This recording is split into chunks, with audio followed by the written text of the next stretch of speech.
Apartment పెట్టి చేసుకుంటలేవు. Outer ring road, Bhuvanagiri outer ring road మీద బ్రహ్మాండంగా 4 కోట్లు పెట్టి ఆయన టీఆర్ఎస్ పార్టీ ఆఫీస్ కట్టుకున్నాడు. టీఆర్ఎస్ పార్టీ ఆఫీస్ కట్టుకున్నావు. ఇవాళ పేదోళ్ళ భూములు గుంజుకొని రోడ్లు వేస్తావా? ఈ విధంగా ఉన్నదా? అందుకనే దీని మీద ఉదయం ఆలోచించాలి. తప్పకుండా మీ ఆందోళన అర్థం చేసుకున్నాం. ఆ రోజు మీరు కూడా చూసిన రాయగిరిలో మీరు చనిపోయిన గంటలు వచ్చి మీ ఎమ్మడి రోడ్డు మీద కూర్చొని చనిపోయిన వాళ్ళ దగ్గర కూర్చొని ధర్నా చేసిన.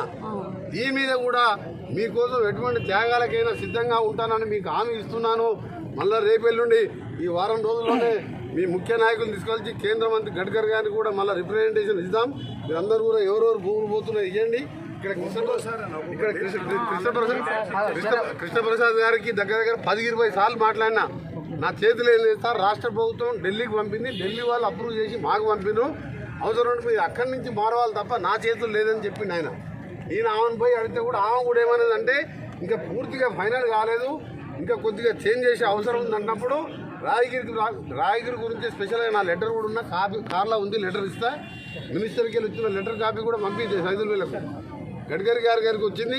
కృష్ణప్రసాద్ పంపించిన లెటర్ కాపీ కూడా మీకు ఇప్పుడే వాట్సాప్లో పెడతా. అయినా మళ్ళీ ఒకసారి 5-6 కలిసి గడ్కరీ గారిని ఒక వారం 10 రోజులు టైం తీసుకొని దసరా తర్వాత పోదాం.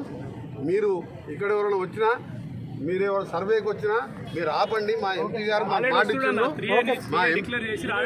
ఆపాలి. మీరు ప్రార్థన రాళ్ళు కూడా పీకేయాలి, ఏం కాదు. నేను వెనక మీరున్నా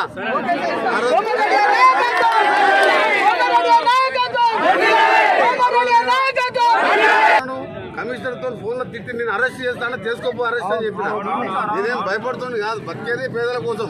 ముఖ్యమంత్రి కూడా అదే చెప్తున్నా.